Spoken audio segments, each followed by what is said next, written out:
Amém. Você pode se assentar neste momento.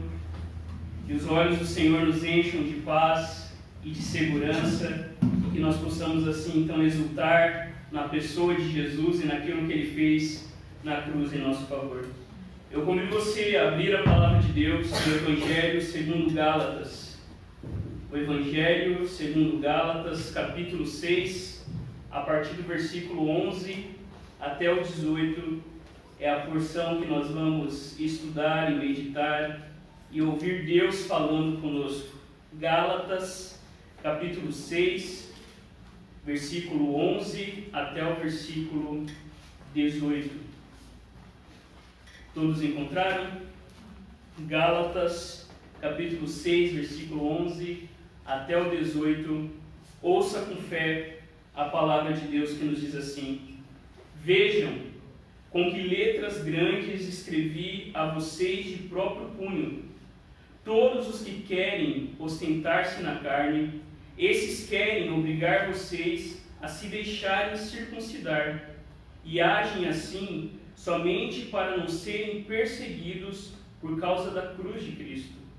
Pois nem mesmo os que se deixam circuncidar guardam a lei, mas querem apenas que vocês se submetam à circuncisão, para que eles possam se gloriar na carne de vocês. Mas longe de mim gloriar-me, senão na cruz de nosso Senhor Jesus Cristo, pelo qual o mundo está crucificado para mim, e eu estou crucificado para o mundo.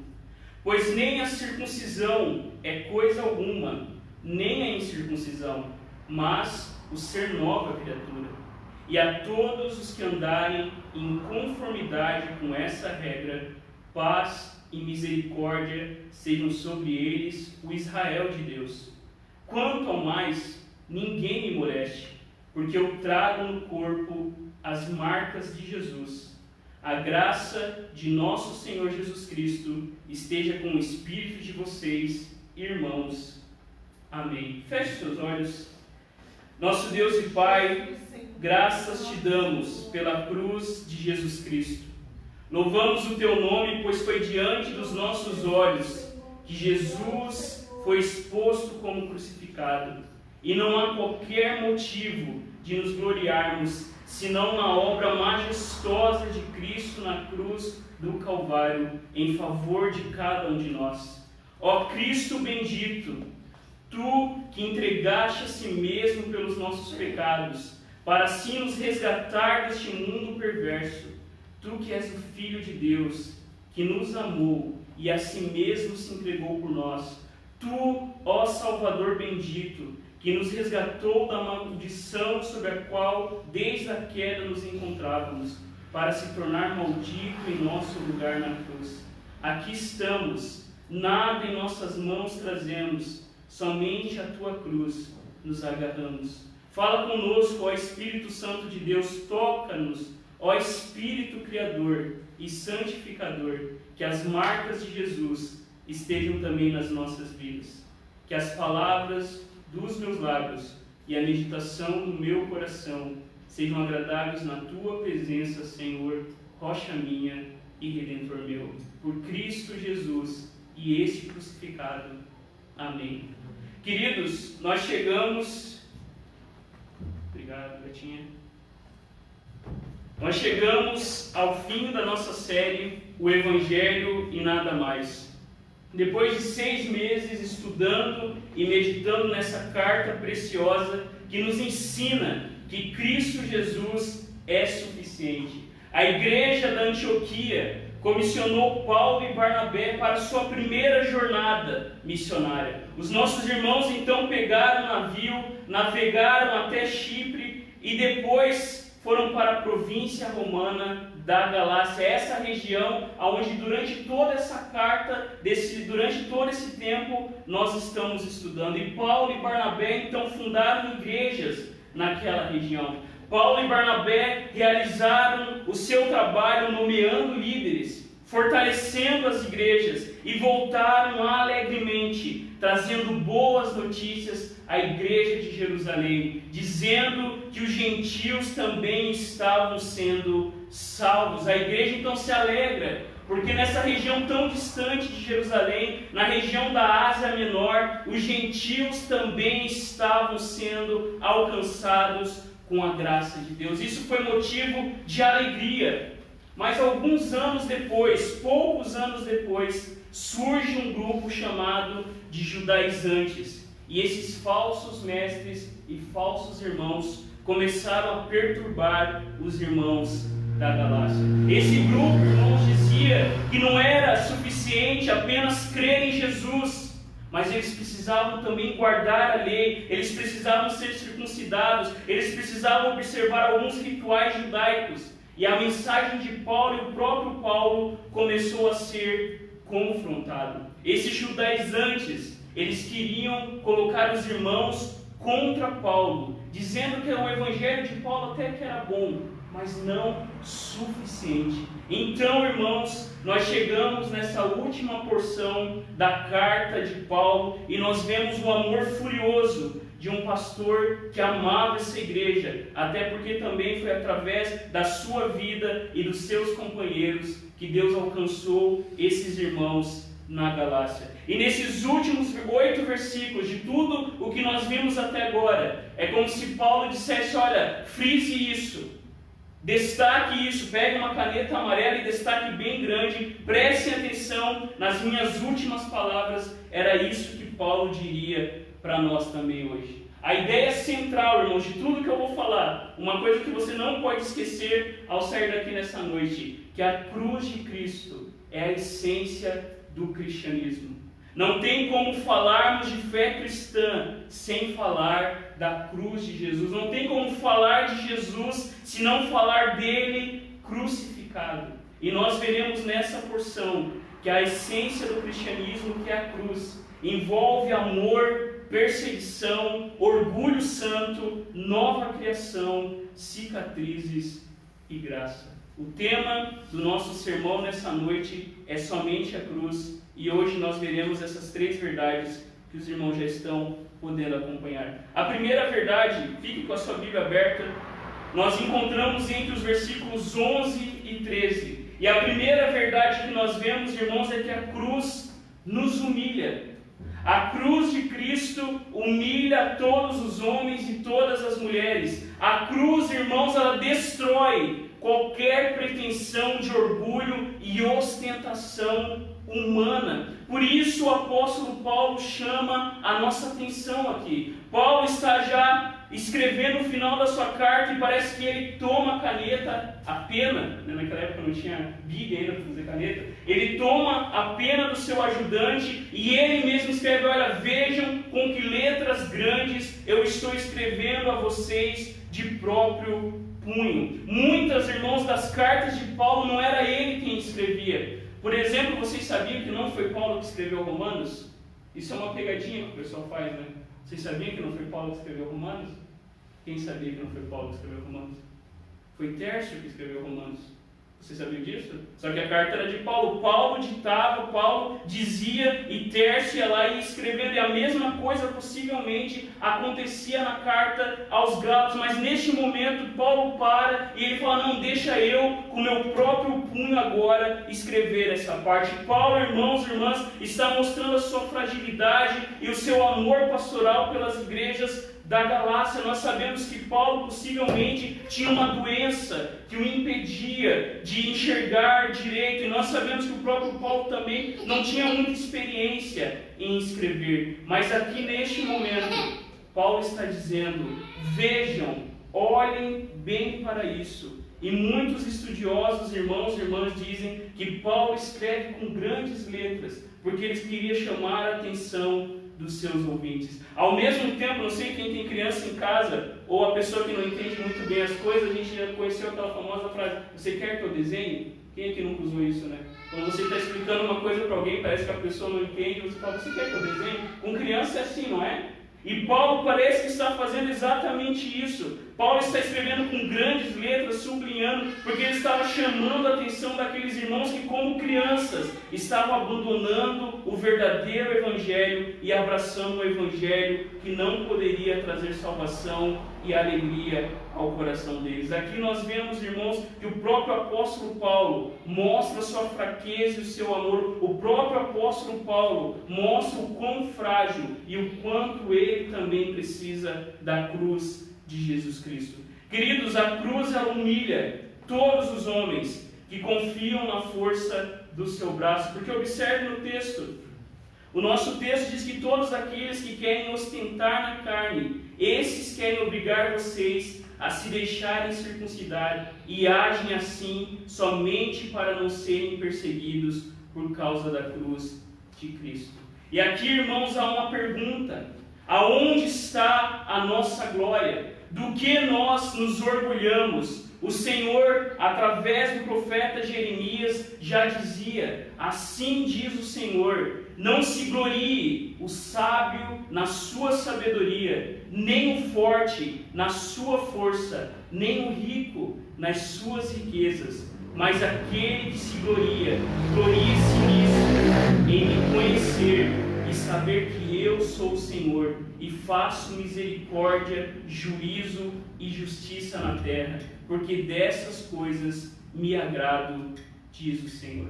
Queridos, a cruz humilha cada tentativa humana que nós temos de nos gloriarmos em nós mesmos e não no Senhor. Não existe fé ostentação. Existe um tipo de música que leva esse termo, né?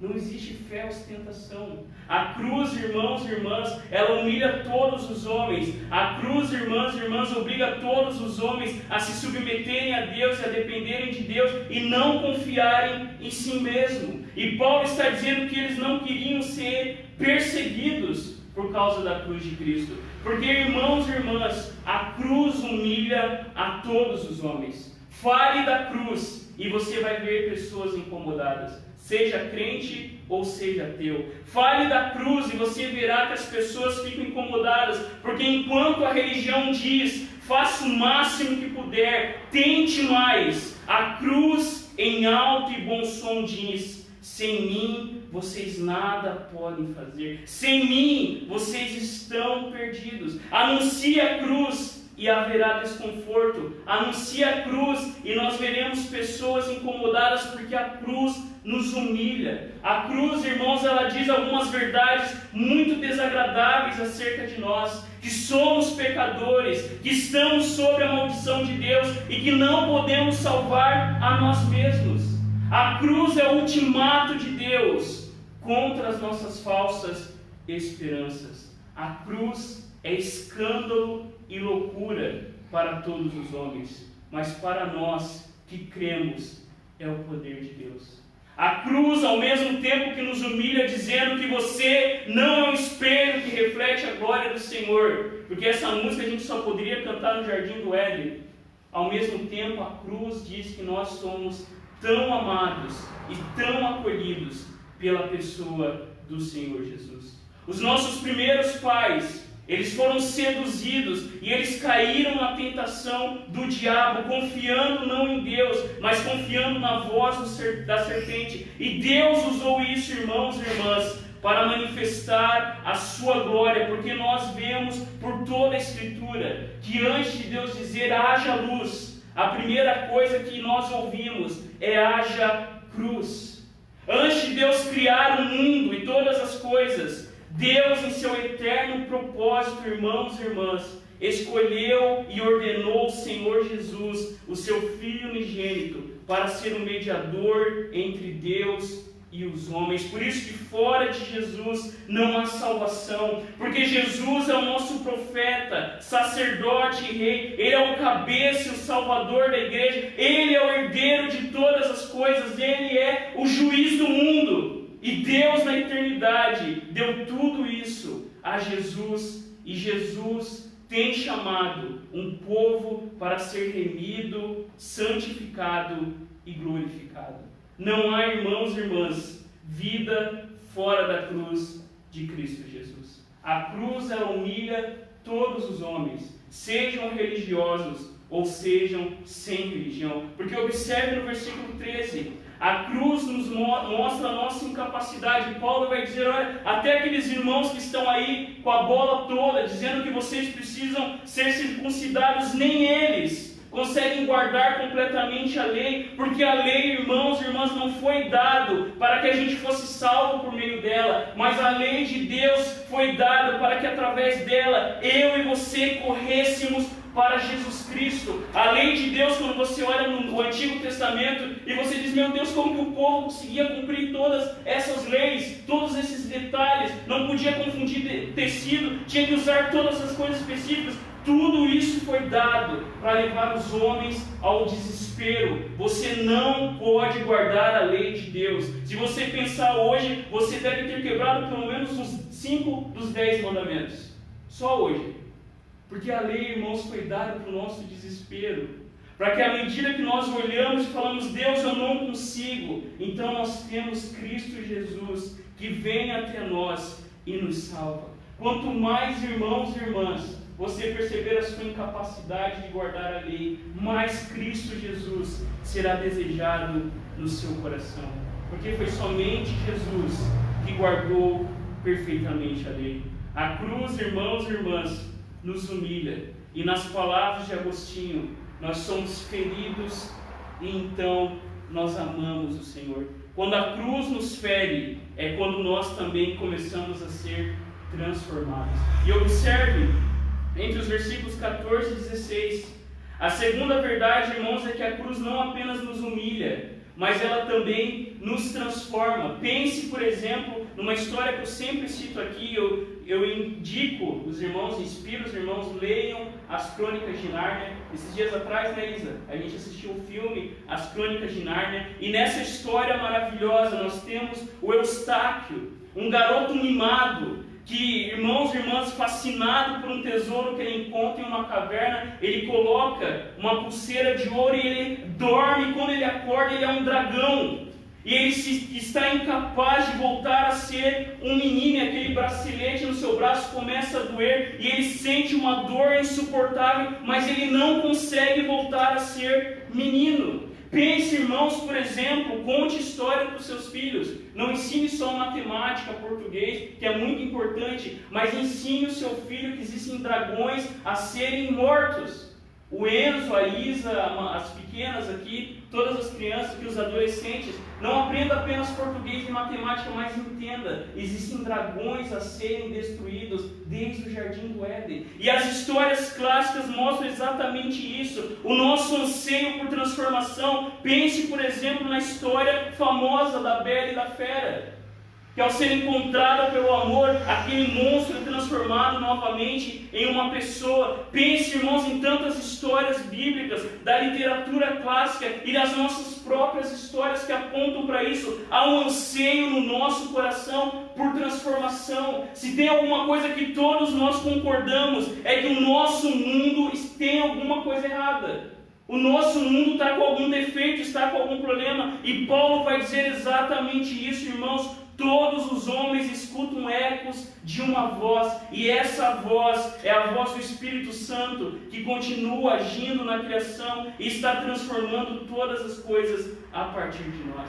Mas aonde, irmãos, encontrar alegria? No que se gloriar? Aonde nós podemos encontrar transformação? E Paulo vai dizer, em nenhum outro lugar, senão na cruz de Jesus Cristo. É a cruz de Cristo que transforma a pior pessoa numa nova pessoa, e essa, irmãos, é a beleza do Evangelho. Deus, Ele tomou o meu e o seu lugar na cruz. Você já parou para pensar nisso? Deus morreu. O Criador do Universo, o Deus totalmente santo, morreu na cruz, e Paulo está dizendo, longe de nós, irmãos, de tentarmos, como os nossos primeiros pais, apresentar-se diante de Deus com as frágeis roupas da religiosidade. A primeira loja, moda de roupa, vocês costuram, começou lá no Jardim do Éden, quando Adão e Eva fizeram roupas de folhas para cobrir a sua nudez. Longe de nós, irmãos, de tentarmos apresentar sacrifícios baseados em esforço pessoal e com o coração cheio de ódio, à semelhança de Caim.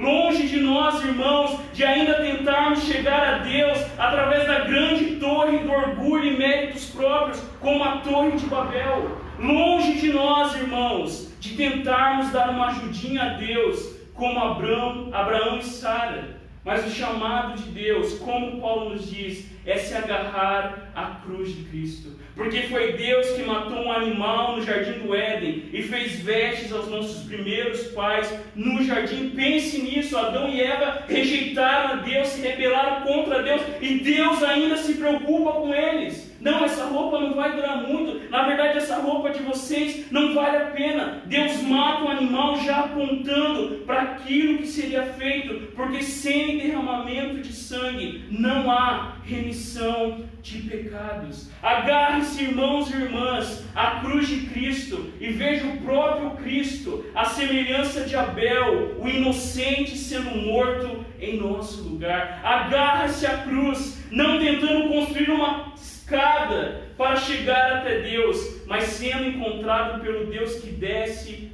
até nós. Agarre-se à cruz e veja Deus, irmãos e irmãs, agindo mesmo em meio à nossa vida bagunçada, à semelhança de Adão e Eva.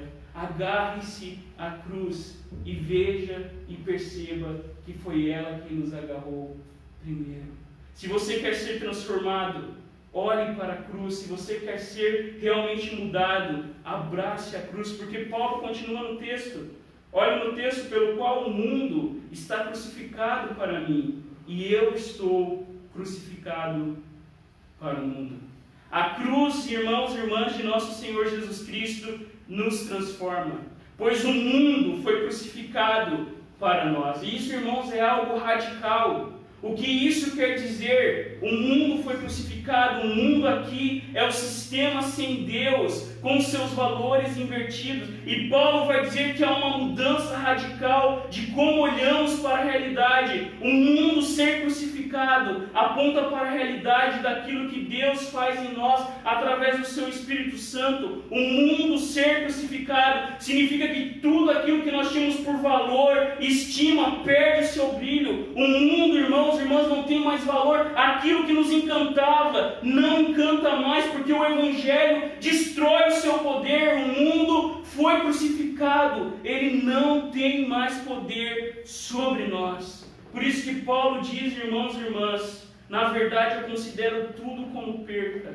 por causa da sublimidade do conhecimento de Cristo Jesus, meu Senhor. Por causa dele, perdi todas as coisas e considere, o termo é forte, como lixo.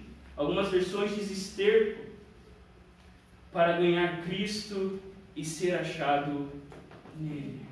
Queridos, o mundo morreu para nós. Mas não, e a gente vai falar nas aplicações, não vai entrar nisso aqui, quando a gente fala mundo, a gente não está falando do nosso planeta.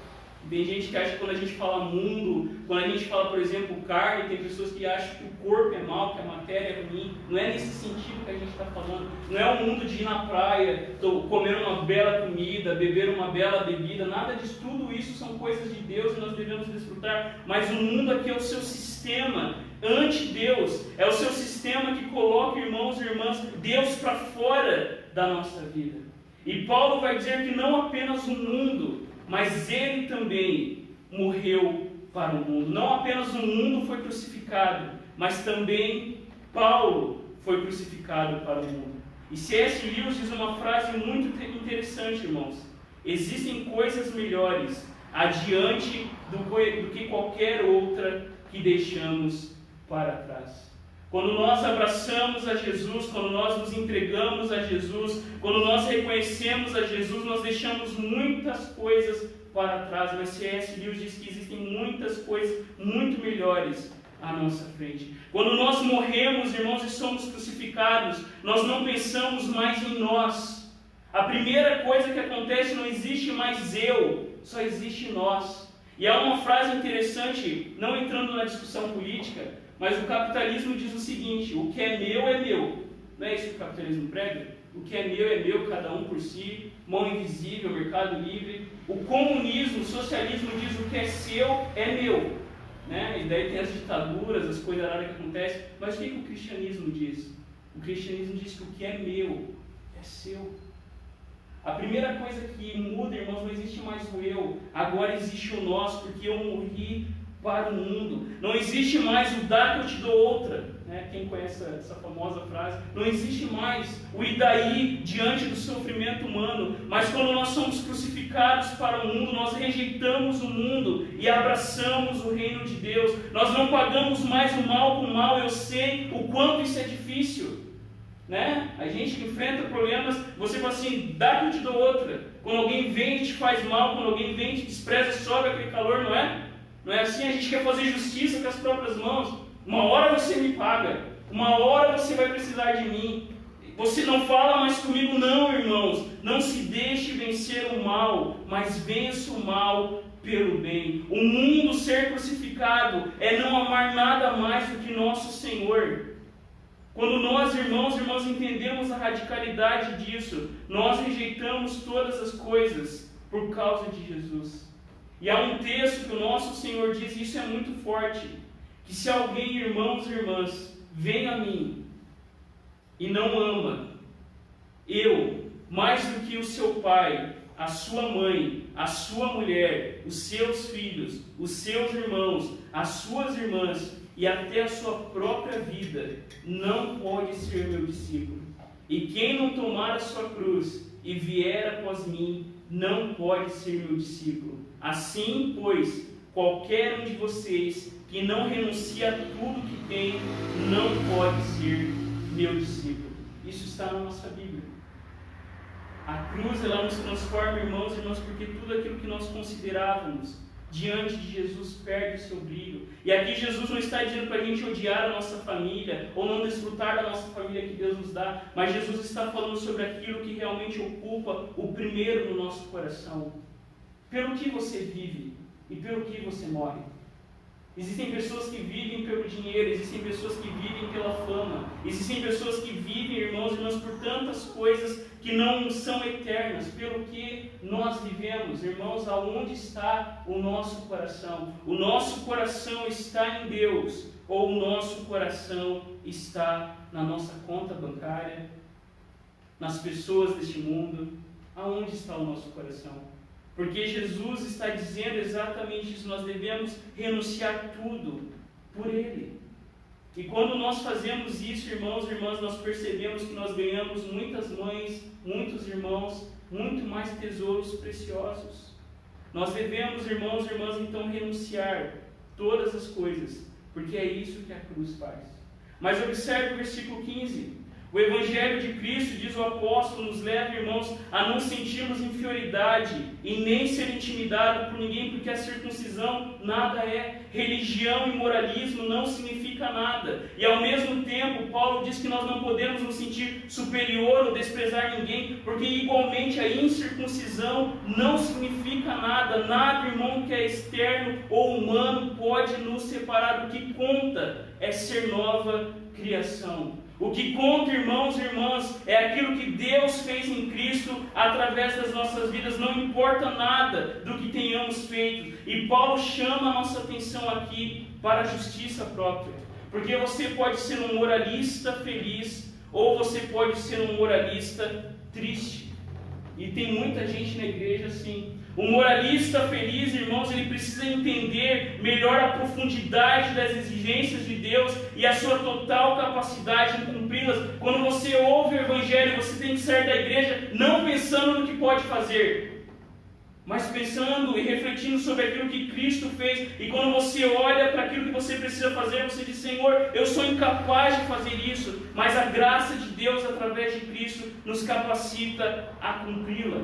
Mas há também um moralista infeliz, e ele é tentado, irmãos, a passar os seus dias em tristeza e autocondenação. Tem gente ainda assim na igreja, se sentindo culpado pelo que fez, pelo que deixou de fazer, mas não. Ambos precisam do Evangelho. Não confie na sua justiça própria. O que importa, irmãos, é ser nova criatura. O que importa é estar em Cristo, porque por meio de Jesus, através da sua vida, morte e ressurreição, Deus faz de nós nova criação. O Evangelho, irmãos e irmãs, ele muda tudo em nós. O Evangelho, ele muda o seu passado. as coisas antigas já passaram. Não é o meu passado sem Cristo que me define ou influencia. Não fique com essa visão achando que quando você chegar no céu, tudo aquilo que você fez de errado vai passar na tela de Deus. Isso não é evangelho, porque a palavra de Deus diz que em Cristo as coisas antigas já passaram. É aquela famosa história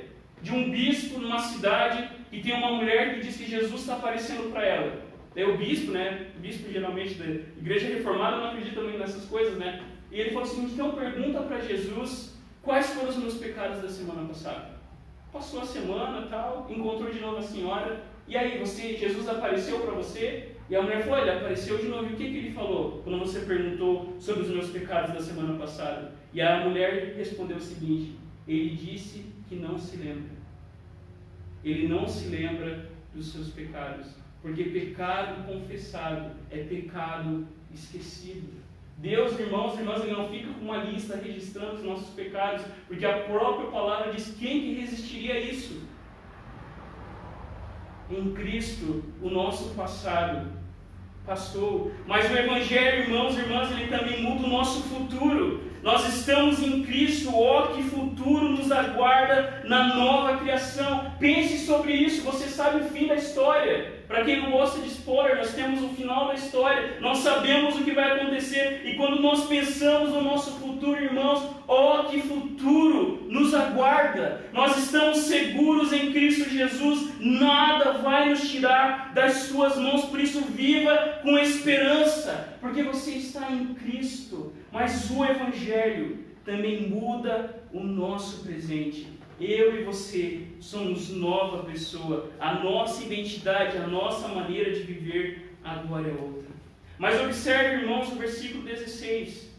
Paulo vai dizer que essa é a regra, ser nova criação.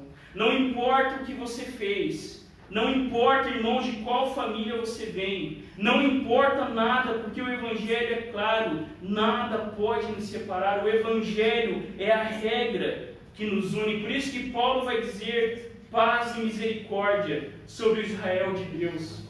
Porque ao mesmo tempo que só há um Evangelho, também Deus só tem um povo. Todos aqueles que pregam o Evangelho, todos aqueles que amam o Evangelho, todos aqueles que procuram aplicar o Evangelho na sua vida, sobre esses, a paz e misericórdia. Nas palavras de Calvino, todos que vivem conforme essa regra, desfrutam de paz e felicidade. Mas nós temos, irmãos, uma terceira e última verdade.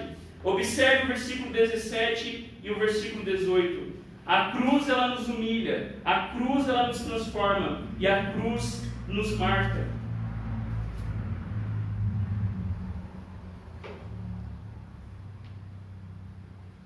Paulo, irmãos, termina com voz de autoridade para restringir seus adversários, os adversários do único Evangelho. Paulo está dizendo: parem de lançar obstáculos à minha pregação. Paulo, irmãos, fala: quanto ao mais que ninguém me moleste, por amor à igreja, por amor à missão do Evangelho. Paulo está dizendo para esses falsos irmãos e falsos mestres: parem de incomodar, parem de me molestar, porque o que é essencial, o que é realmente importante é isso, o Evangelho. Quanto ao mais, fiquem tranquilos. E uma, irmãos e irmãs, das marcas da igreja é a sua unidade. Nós devemos, irmãos, buscar a unidade da igreja, e Paulo está dizendo exatamente isso: no essencial, unidade; no não essencial, diversidade; em todas elas, o amor.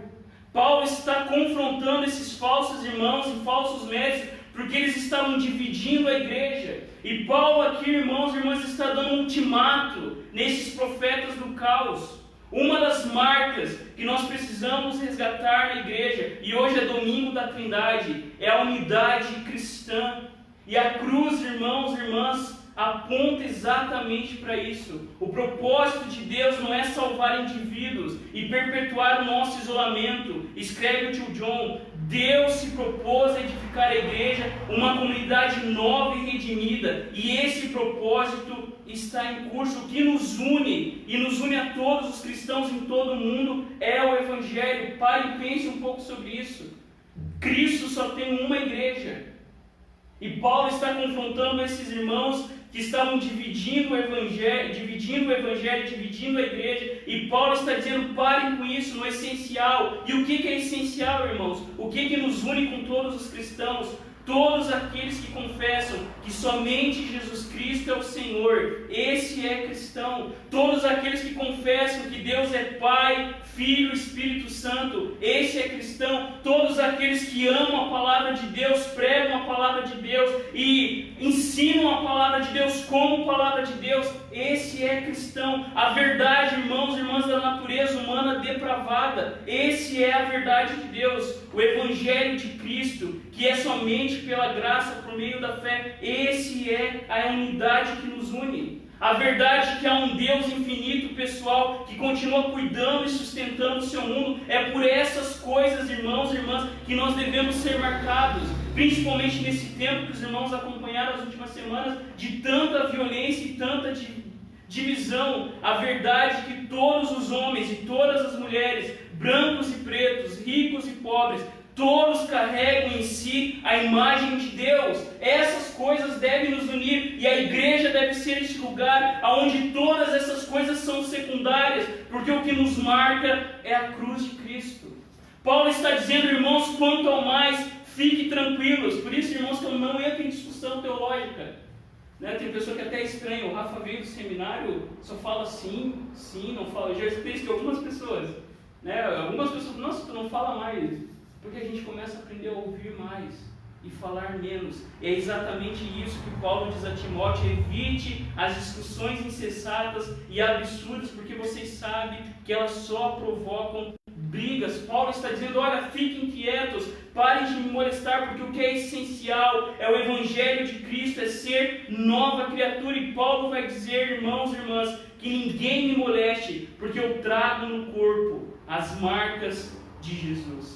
O que fazia o apóstolo Paulo, irmãos e irmãs, ter essa autoridade apostólica, era que o nosso irmão carregava em si as marcas de Jesus. Quantas prisões! Leia 2 Coríntios que você vai ver isso. Quantas cadeias, quantos açoites, quantos apedrejamentos. Paulo um dia foi apedrejado e o pessoal pensou que ele tinha ficado morto. E de repente ele levanta e continua pregando. Quantas vezes Paulo teve que fugir, foi descido até por um cesto para não ser morto. Em 2 Coríntios, Paulo vai dizer exatamente isso, que ele tinha sofrido, irmãos, coisas terríveis. Essas eram as marcas que o apóstolo Paulo carregava por pregar a cruz. Porque quando Paulo pregava a cruz, os judeus ficavam incomodados e os gentios também ficavam incomodados.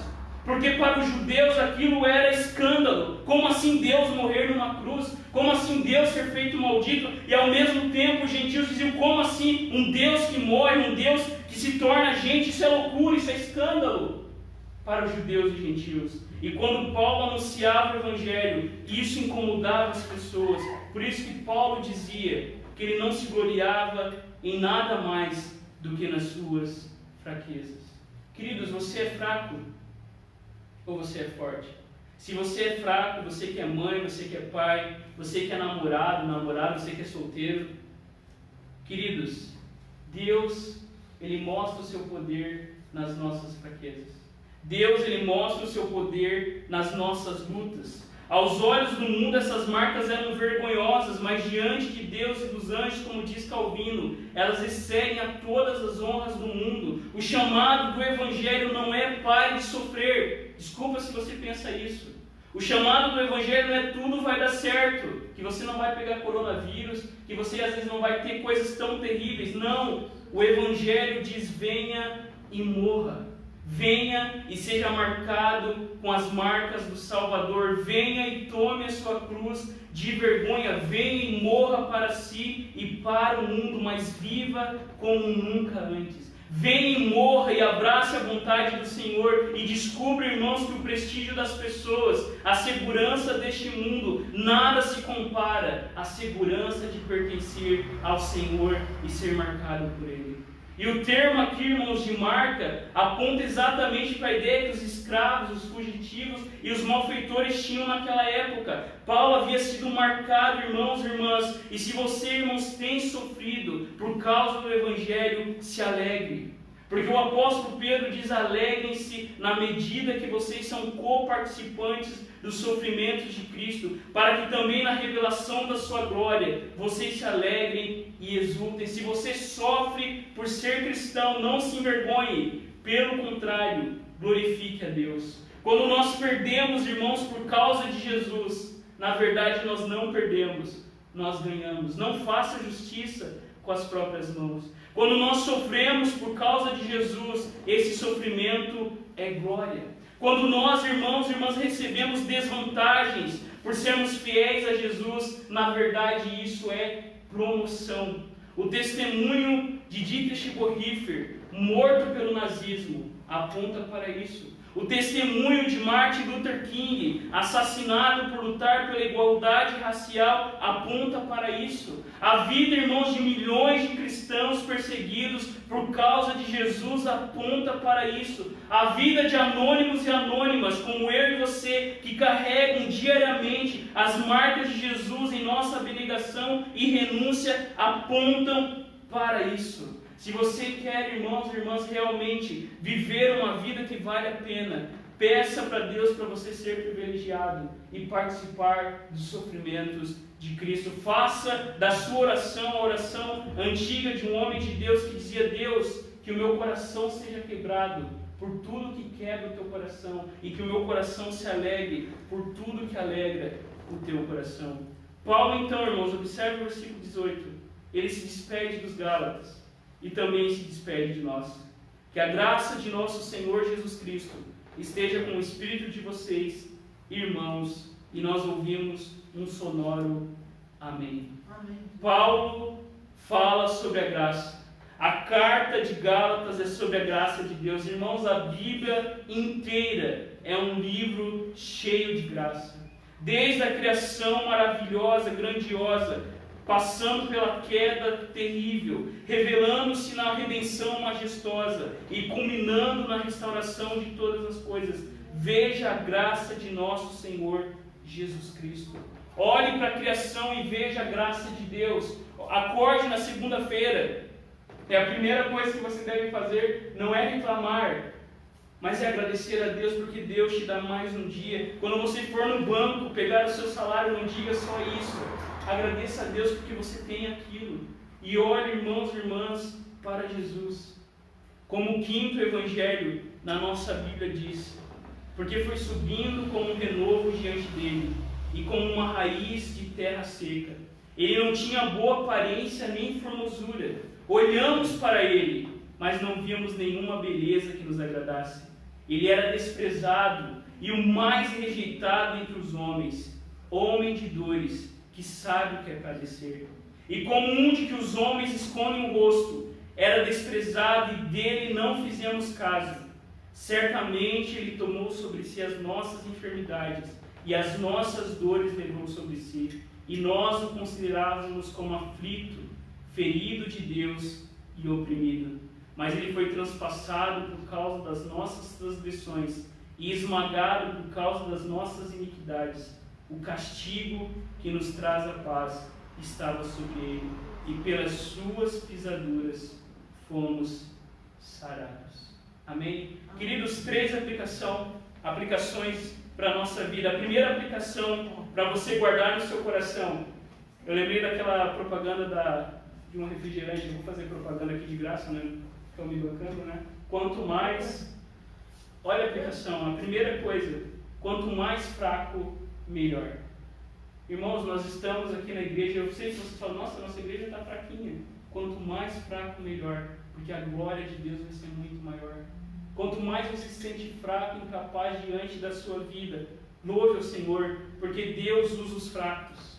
Humilhe-se diante do Senhor. Na verdade, nós já estamos humilhados. Quando você pensa na grandeza de Deus, você já está humilhado. Não confie na força do seu braço. Não tente resolver as coisas sem a ajuda do Senhor, porque Deus resiste aos soberbos, mas dá graça aos humildes. Irmãos, livre-se da ostentação. Livre-se do espetáculo e do desempenho próprio, porque Jesus diz: confie em mim e não em você mesmo. Não seja hipócrita, mas reconheça a sua falência e exulte na cruz de Cristo Jesus. Nela, irmãos, nós temos paz com Deus, paz conosco mesmo, paz com o nosso próximo e com toda a criação. Uma segunda aplicação: quanto mais dor, melhor. Ser discípulo é ser transformado. E quem aqui, irmão, já tentou caminhar, correr, fazer algum exercício, alguma mudança de hábito, com certeza prometeu, porque eu estou aí nessa lista, pela incontável vez, dessa vez vai. E a gente caminha uma semana, sente dor ali na primeira semana. Ser transformado pelo Senhor envolve dor. A vida cristã, irmãos, ela é comparada a coisas fáceis: luta, corrida e guerra. Onde o Espírito de Deus está, haverá transpiração. Se você recebeu o Espírito do Senhor, se prepare para ser perseguido por Ele, até Cristo ser formado em você. Mas essa dor é uma dor que vale a pena. Lembre-se de Eustáquio em As Crônicas de Nárnia, quando ele é encontrado por Aslan, e Aslan transforma ele novamente no menino. Eu vou pedir para o Leandro passar, e aqui, irmãos, eu quero só 2 pontos, queridos. Queridos, quando nós falamos sobre morrer para o mundo e o mundo morrer para nós, isso precisa ficar claro porque no Brasil a gente tem uma espiritualidade dualista, que a gente acha que o que a gente faz na igreja é para Deus, o que a gente faz lá fora não é para Deus. E que eu quero destacar, quando nós falamos sobre morrer para o mundo e o mundo morrer para nós, nós não estamos dizendo que o mundo é mau em si. Nós não estamos dizendo que o mundo é mau, que a gente tem que morar numa montanha que nem os monges, não falar com ninguém, não. Como o pastor John Stott diz, nós não devemos preservar nossa santidade fugindo do mundo, nem sacrificá-la se conformando a ele. Nós devemos, irmãos, desfrutar de todas as coisas boas que o mundo dá.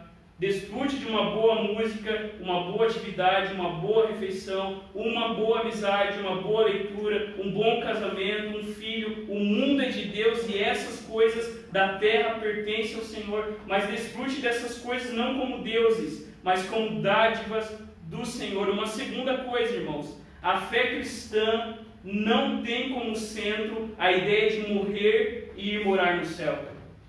Por toda a Escritura, desde Gênesis, o propósito de Deus é restaurar este mundo.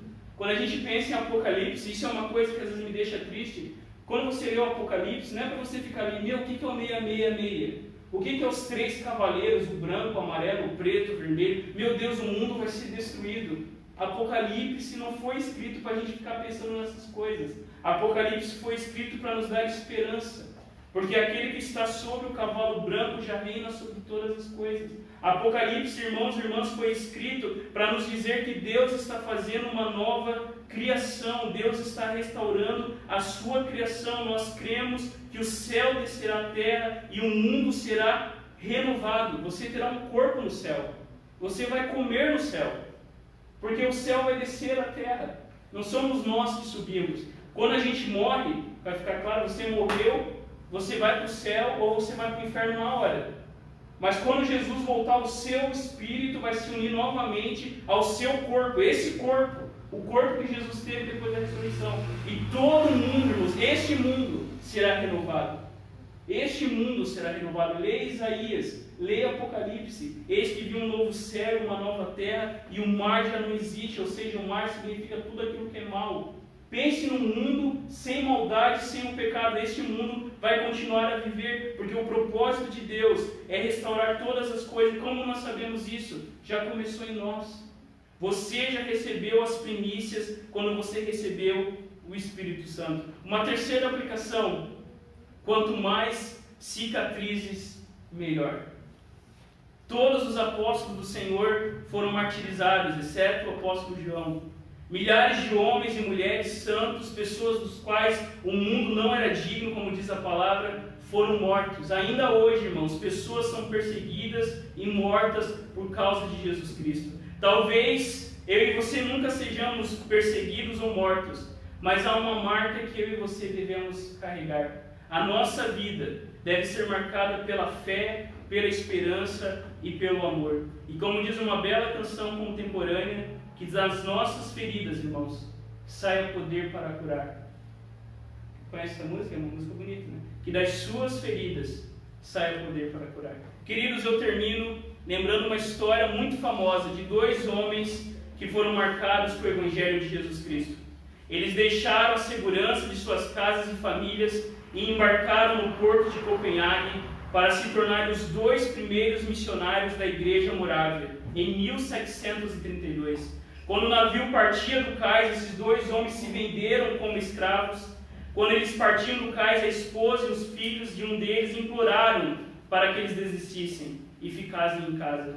Mas o chamado e o coração de Deus para esses homens, que agora eram escravos, imagina isso, homens livres que se venderam como escravos para ir evangelizar no Caribe. E eles foram, irmãos e irmãs, enquanto o navio saía das docas, os 2 gritaram do navio: que o cordeiro que foi morto receba a recompensa por seu sacrifício.